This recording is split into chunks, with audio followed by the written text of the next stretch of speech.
The Awakening. For 3,000 years, the coordinates where Earth once existed remained empty on galactic maps, just a collection of asteroids and cosmic dust floating in the endless void. The Consortium, a union of 7 advanced alien species, had erased humanity's homeworld from existence with devastating efficiency. In their archives, Earth was merely footnote number 37,291. Primitive species eliminated due to territorial expansion necessity. To the rest of the galaxy, humans were just another extinct species, joining countless others who had fallen to the Consortium's relentless path of conquest. When curious scholars or explorers questioned the ruins, they were told a simple tale. The inhabitants had been primitive, their technology laughable, their resistance futile. Earth had been nothing special.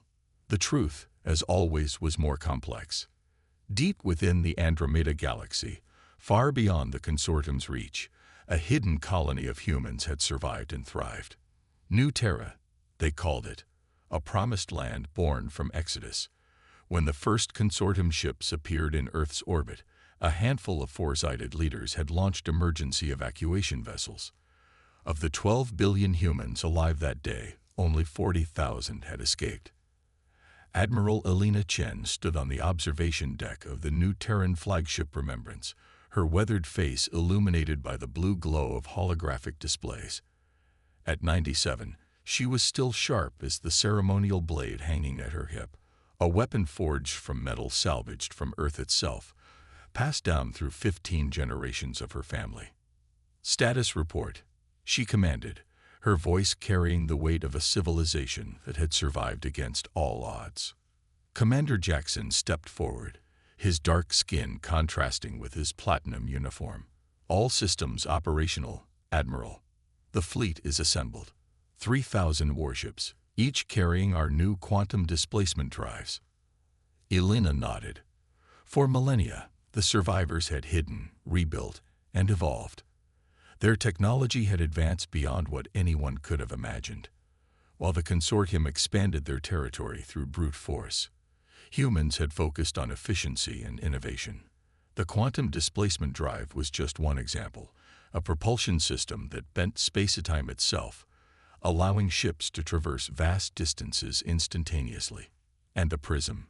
She asked, referring to their most guarded secret. Ready for deployment, Jackson replied, his expression solemn. Though I must again register my concern about using such technology without thorough testing. Elena turned to face the vast window that revealed the assembled fleet, a breathtaking armada of sleek vessels, their hulls gleaming with an iridescent material that could absorb and redirect energy. 3,000 years of preparation, all building to this moment. 3 millennia seems like adequate testing time, Commander, she replied with a tight smile. Our ancestors didn't hide us away, so we could become pacifists. Jackson nodded but remained unconvinced. The Consortium believes us extinct. That's our greatest advantage. Once we reveal ourselves, they'll know fear, Elena interrupted, just as our ancestors did. The bridge fell silent. Everyone present understood the gravity of what they were about to undertake. Revenge was not merely an emotional indulgence. It was a strategic necessity. The Consortium continued to eradicate species deemed unworthy of galactic citizenship. If humans announced their survival without demonstrating their power, they would simply be exterminated again. Across New Terra, citizens watched their screens as Elena delivered her address, her image transmitted to the 27 colony worlds that now constituted humanity's domain. Citizens of New Terra, descendants of Earth, she began, her voice steady. Today, we end our silence. For 3,000 years, we have carried the memory of our homeworld, not just in our archives, but in our hearts. We have built a civilization greater than what was lost. We have advanced our technology, strengthened our resolve, and prepared for this day. She paused, allowing her words to resonate. Operation Vengeance begins now. We will strike at the heart of the Consortium, reclaim what was taken from us, and ensure that no other species suffers our fate. We do not seek merely to punish. We seek to rebalance the galaxy. Earth was not the first world they destroyed, but the consortium's homeworld will be the last. Throughout human space, a solemn determination settled over the population. This wasn't mindless bloodlust. It was calculated retribution, planned across centuries. On the Remembrance, Elena turned to her executive officer. "Send the scout ships. It's time to break our silence." Within hours, 5 unmarked vessels were dispatched toward consortium space. Each carried minimal crews, their mission simple: establish humanity's presence and gauge the reaction. They were sacrificial pawns in a much larger game. The first contact occurred at Outpost Zeta 9, a minor consortium monitoring station at the edge of their territory. The lone human ship appeared seemingly from nowhere, its quantum displacement drive confounding the station's sensors. Lieutenant Kira Okafor commanded the scout vessel Harbinger. Young and brilliant, she had volunteered for this dangerous mission, despite knowing the likely outcome. "Attention Consortium Outpost Zeta 9. She broadcast on all frequencies. We bring greetings from the human race. You thought us extinct. You were mistaken." Inside the station, chaos erupted.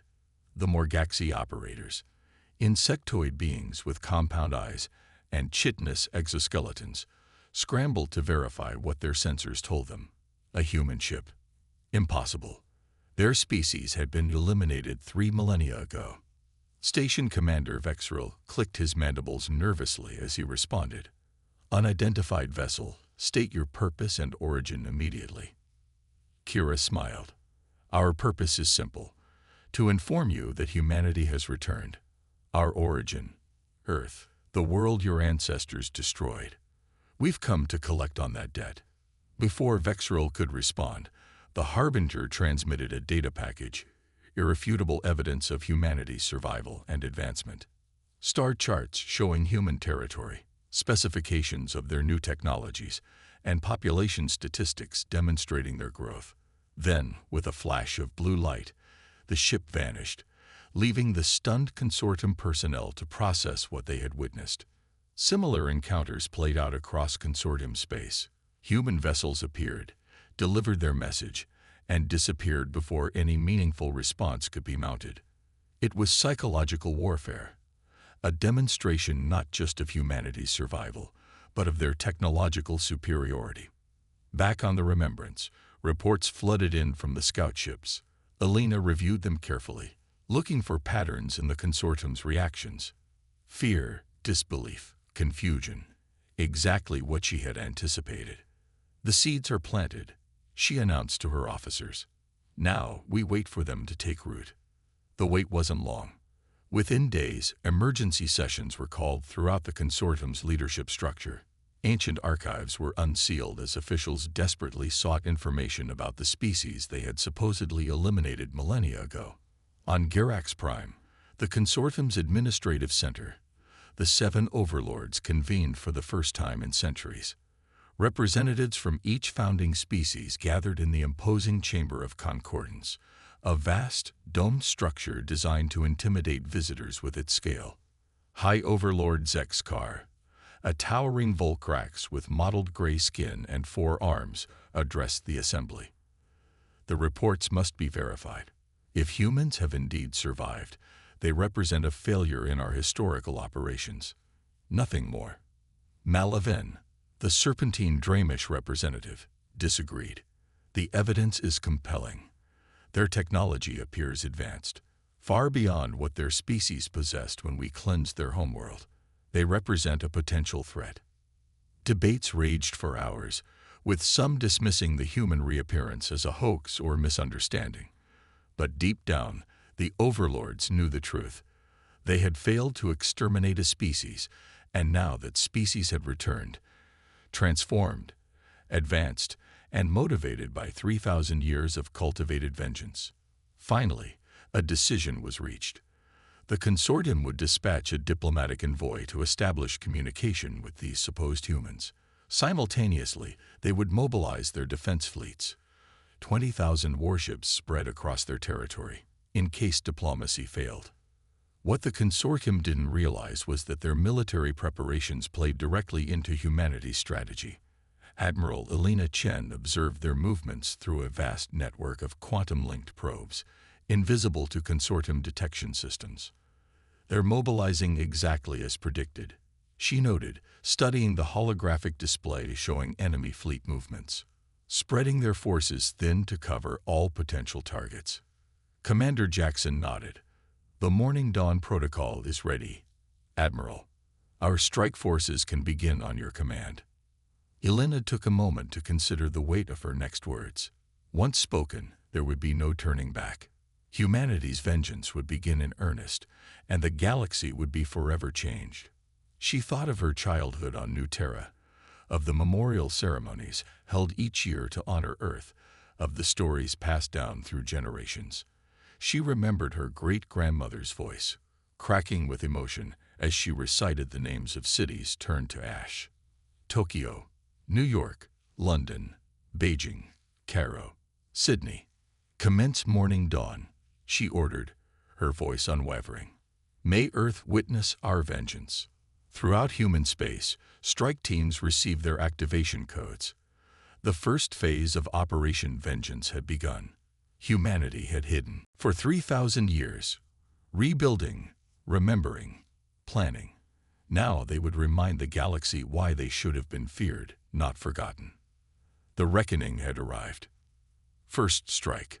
The consortium's diplomatic vessel, Harmonious Accord, approached the coordinates transmitted by the human scouts with extreme caution. Despite its peaceful designation, the ship bristled with concealed weapon systems and advanced scanning technology. Trust was not a consortium virtue. Ambassador Thelveric stood on the command deck, his translucent skin revealing the pulsing of his 3 hearts. As a Lyraxian, he had been chosen for this mission, due to his species' reputation for diplomatic finesse. However, even his celebrated composure was tested by the current circumstances. "Any response to our hails?" he asked, 6-fingered hands clasped behind his back. The communications officer, a diminutive Palaxian with silver fur, shook her head. "Nothing, Ambassador. We've been broadcasting on all known frequencies for 27 hours. Thelveric frowned. "Continue efforts. They contacted us. They must intend tow." His words died in his throat as the view screen suddenly displayed dozens of ships materializing around them. Human vessels, sleek, angular crafts with hulls that seemed to drink in the starlight rather than reflect it. They had appeared without warning, their quantum displacement technology rendering consortium early detection systems useless. "We are surrounded," the tactical officer reported unnecessarily. Before panic could take hold, a transmission cut through the silence. A human female appeared on the main view screen, her features sharp, her gray-streaked hair pulled back severely from her face. Ambassador Thelveric. Admiral Elena Chen greeted him, her expression revealing nothing. "I apologize for keeping you waiting. We wanted to ensure you arrived unaccompanied." The Lyraxian straightened, professional instincts taking over. "Admiral Chen, I presume. The consortium extends greetings to the human species. We are surprised by your survival." "Disappointed would be more accurate," Elena replied coldly. "Your historical records classify our extinction as operational success GX 7293. Thelveric's skin flushed pale blue, embarrassment visible through his translucent epidermis. "Ancient history, Admiral. The modern consortium seeks peaceful coexistence with all sentient species. We would welcome humanity into the galactic community." Elena's laugh was sharp and without humor. "Fascinating offer. You destroy our homeworld, murder billions of our people, and 3,000 years later suggest we simply join you. The past cannot be changed," Thelveric responded carefully. "But the future remains unwritten. Surely after 3 millennia, revenge would be counterproductive." As he spoke, a junior officer quietly passed him a datapad. The ambassador's eyes widened almost imperceptibly as he read the urgent message from Consortium High Command. Simultaneous attacks had begun across consortium space. Human forces had struck 7 key military installations without warning. Elena observed his reaction with satisfaction. "You're receiving news of our other diplomatic overtures, I see." We felt a more comprehensive discussion was warranted. Across consortium territory, humanity's vengeance unfolded with precision. Strike teams deployed from quantum-shifted vessels, appearing within defensive perimeters without warning. Their targets were not civilian centers but military installations, planetary defense systems, and command nodes, the infrastructure of consortium power. On Craxus IV, home to the consortium's largest shipyard, Commander Malik Rahman led a squadron of 12 stealth destroyers into the heart of the facility. His orders were specific: disable, not destroy. Humanity wanted the consortium intact enough to suffer, to understand the full measure of their mistake. "All units, execute Protocol Nemesis," Malik ordered, his voice steady despite the gravity of the moment. "Precision strikes only. Remember the Earth." The human vessels deployed a revolutionary weapon system known as the Sundering Field, technology developed from centuries of research into gravitational manipulation. Where it touched consortium structures, molecular bonds simply failed. Massive docking arms collapsed into dust. Control towers disintegrated. Shield generators crumbled. Yet not a single consortium life was taken, at least not in this first wave. This was deliberate. Humanity wanted witnesses, wanted survivors to spread fear through the consortium ranks. On New Carthage, the consortium's premier military academy, Admiral Zara Okonkwo's forces deployed a different approach. Her ships launched millions of microscopic drones that infiltrated the Academy systems. Within hours, every screen, holographic projection, and data terminal displayed the same message in all 7 consortium languages. "We were 40,000 survivors of 12 billion souls. Now we are 10 billion strong. You took our world. We will take everything from you. This is only the beginning." Alongside the message played footage from Earth's final days: the orbital bombardment, the mass extinctions, the burning cities. Historical archives the consortium had deliberately forgotten, now resurrected to haunt them. Back on the Harmonious Accord, Ambassador Thelveric struggled to maintain diplomatic composure as reports of attacks flooded in from across consortium space. "Admiral Chen," he began, voice strained, "these actions constitute an unprovoked act of war against." "Unprovoked?" Elena interrupted, her eyes flashing with anger that spanned generations. "Your civilization destroyed our homeworld. You exterminated billions of innocent lives and erased us from galactic memory. That was the provocation, Ambassador. What's happening now is simply the consequence." Thelveric sensed that conventional diplomacy would fail here. These humans had nurtured their grievance across millennia, perfecting both their technology and their hatred. "What do you want?" he asked finally, abandoning diplomatic pretense. "Reparations, territory, acknowledgement of historical crimes." Elena's expression remained impassive. "We want justice, Ambassador.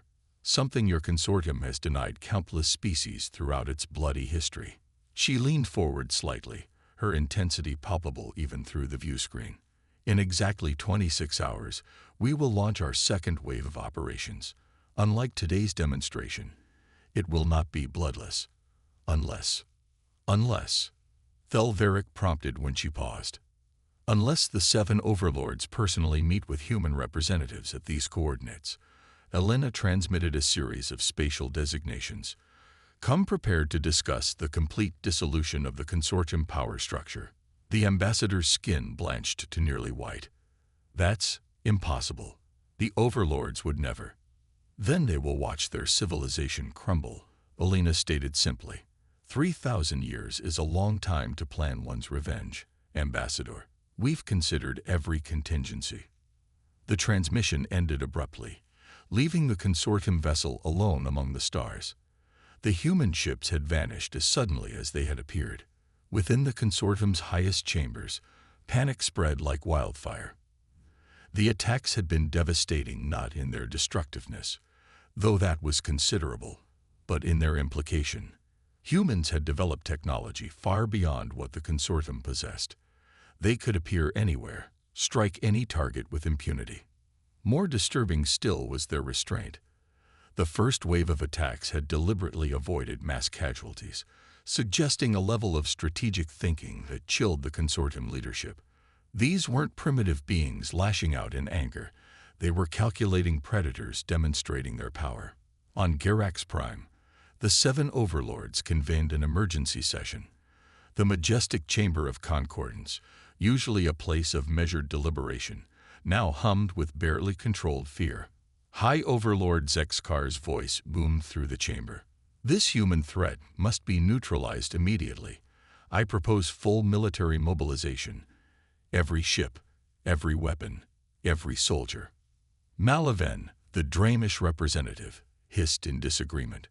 And how do we fight an enemy that can appear inside our defensive perimeters without warning? Their technology outmatches ours.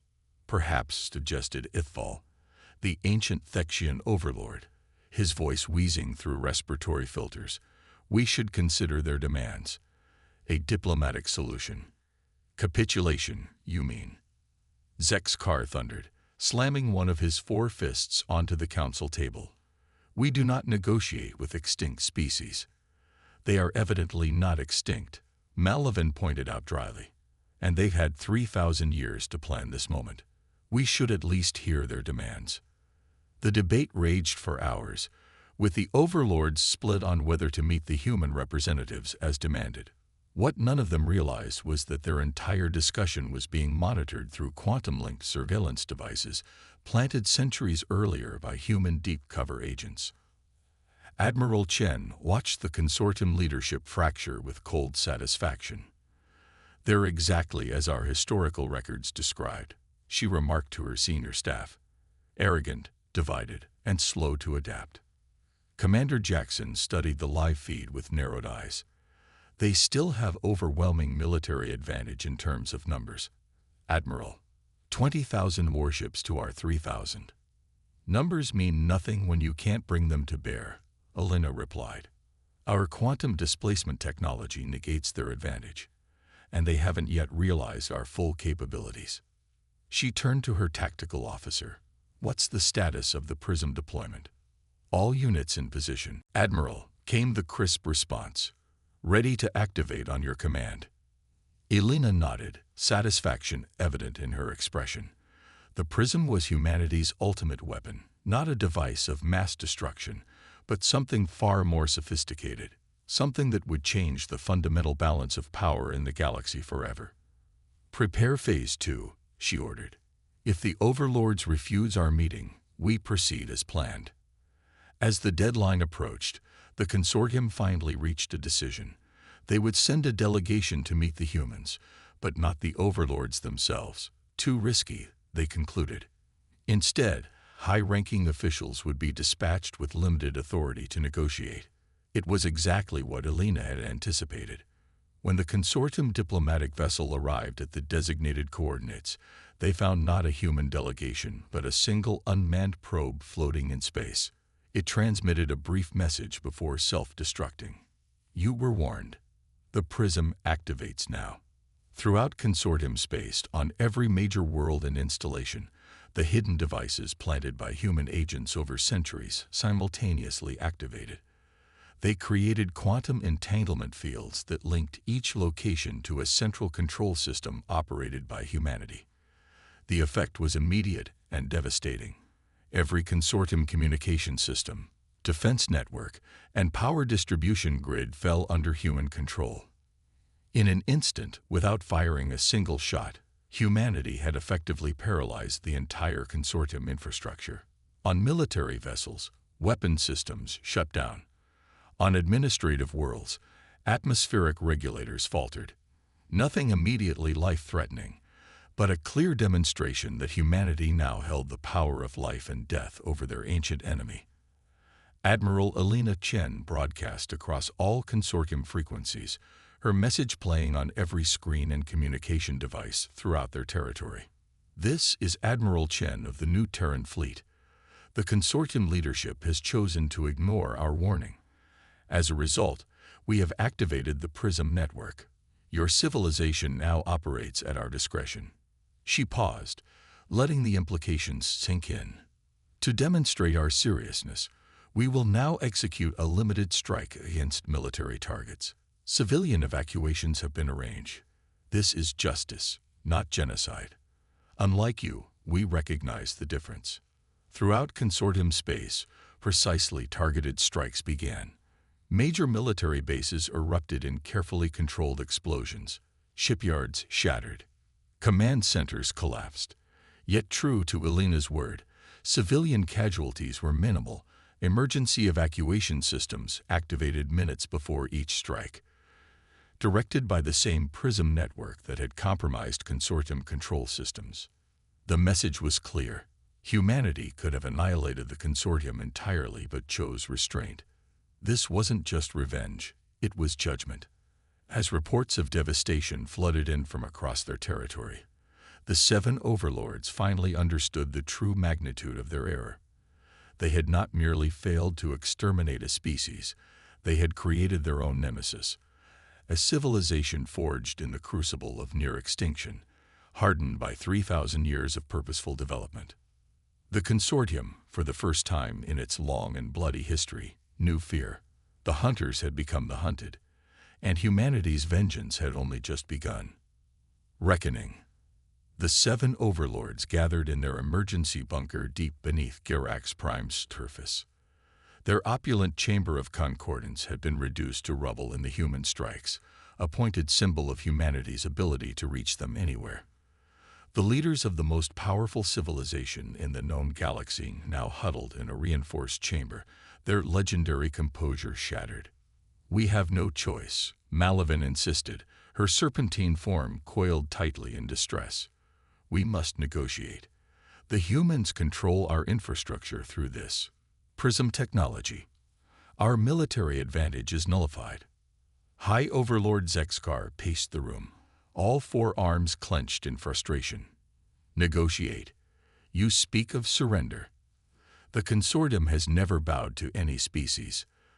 The consortium has never faced extinction before," Ithval wheezed through his breathing apparatus. The ancient Thexians' normally blue skin had paled to a sickly gray. "These humans, they are not like other species we have conquered. They planned across millennia. They infiltrated our worlds. They waited until they could strike with absolute precision." A holographic display in the center of the room showed the extent of humanity's strikes. Hundreds of military installations neutralized, defense grids disabled, communication networks compromised. Yet civilian centers remained largely untouched, a deliberate choice that confused the overlords. In their 3-million-year history of conquest, the consortium had never shown such restraint. "Why haven't they simply destroyed us?" asked Tolbrek, the Keldan representative, his crystalline body reflecting the dim emergency lighting. They clearly possessed the capability. No one answered immediately. The question exposed the fundamental disconnect between consortium thinking and human strategy. The consortium conquered, it destroyed, it assimilated or eliminated. The concept of measured justice was foreign to their worldview. Finally, High Overlord Zexkar made his decision. "Summon Ambassador Thelveric. We will meet with these humans, not to surrender, but to understand what they truly want." Across the stars, aboard the Remembrance, Admiral Elena Chen received the consortium's message with grim satisfaction. The 7 overlords had agreed to a direct meeting, an unprecedented concession from the galaxy's most powerful rulers.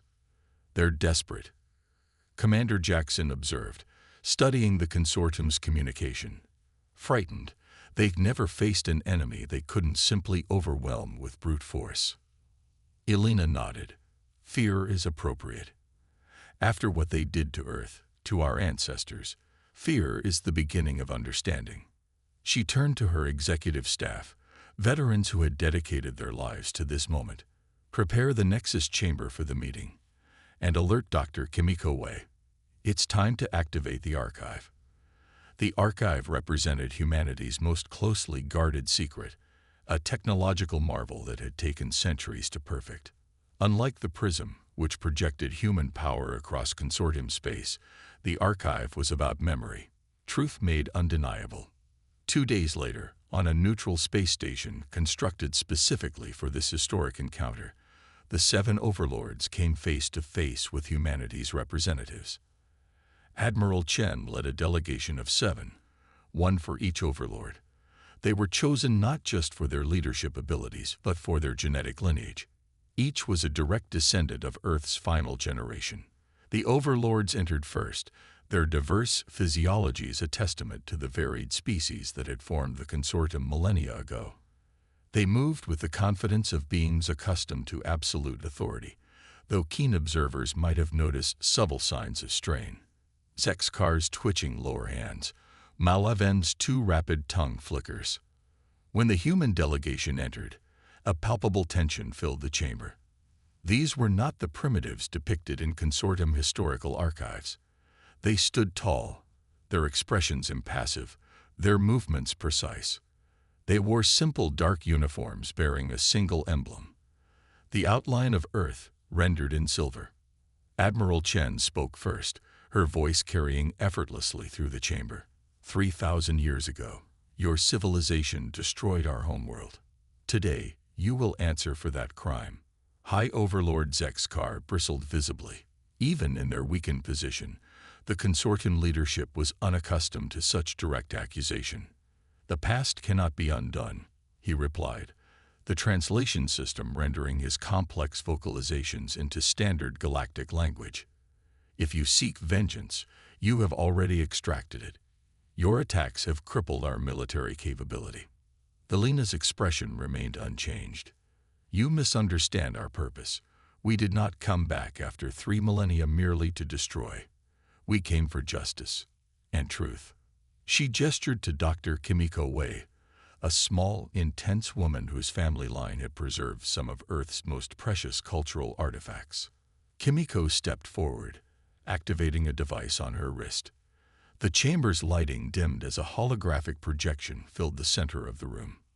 The archive, Elena explained, humanity's memory, preserved with perfect fidelity across 3,000 years.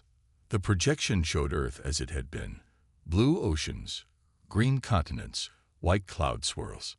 Beautiful, alive. Then came the consortium ships, massive vessels positioning themselves in strategic orbits. The bombardment began without warning or declaration. Systematic destruction, targeting population centers first, then infrastructure, then ecosystems. The archive didn't just show images. Through advanced quantum resonance technology, it projected the sensory experiences of those who had lived and died during Earth's final days. The chamber filled with the sounds of destruction, the smell of burning cities, the collective terror of a species facing extinction. The overlords shifted uncomfortably, some attempting to look away, only to find that the archive projection surrounded them completely.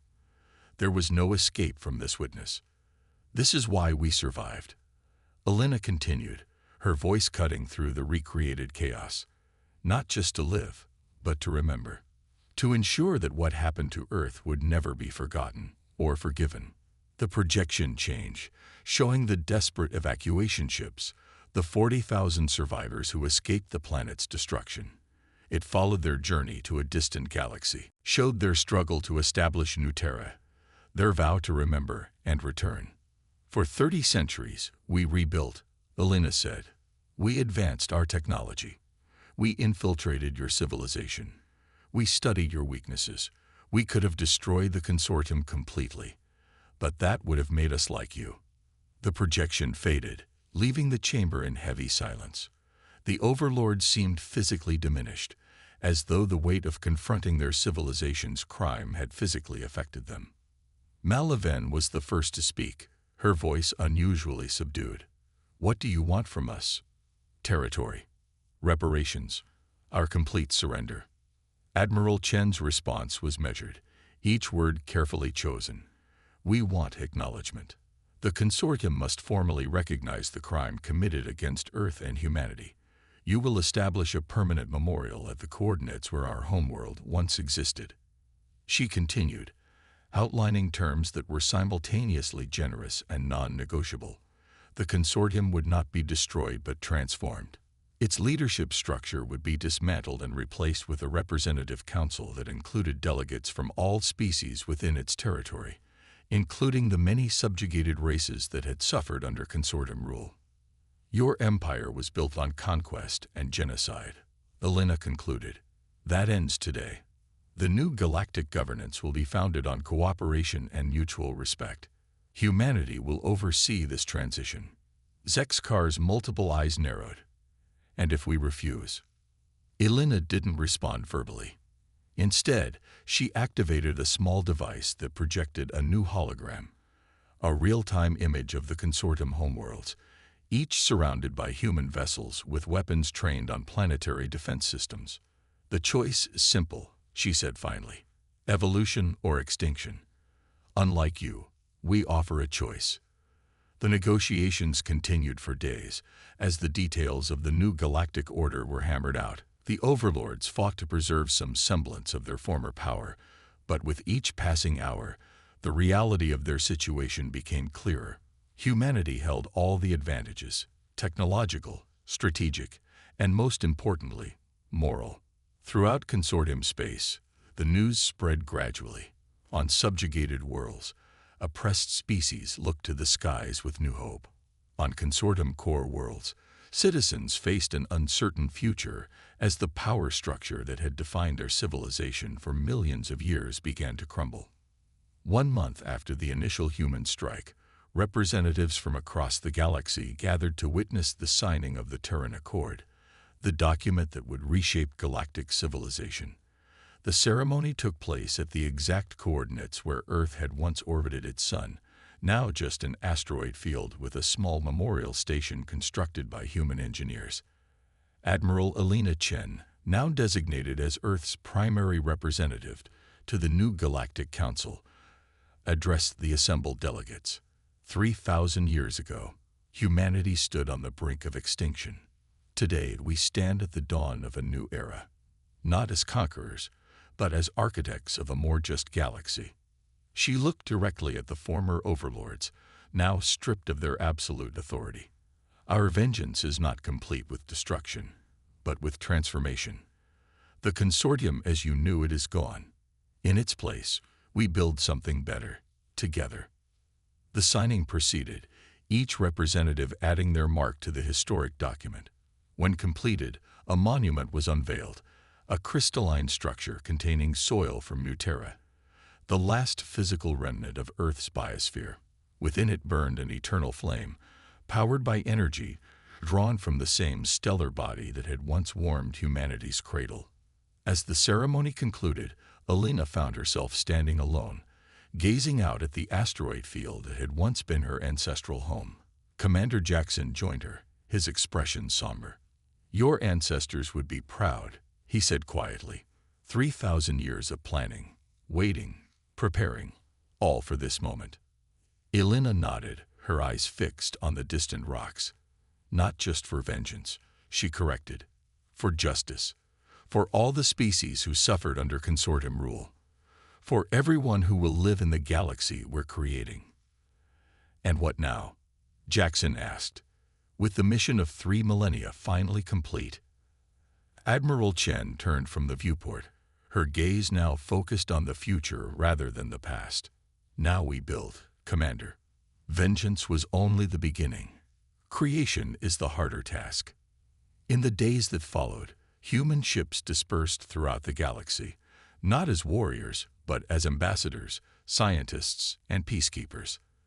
The Prism network, once used to paralyze consortium infrastructure, was repurposed to facilitate communication and cooperation between worlds.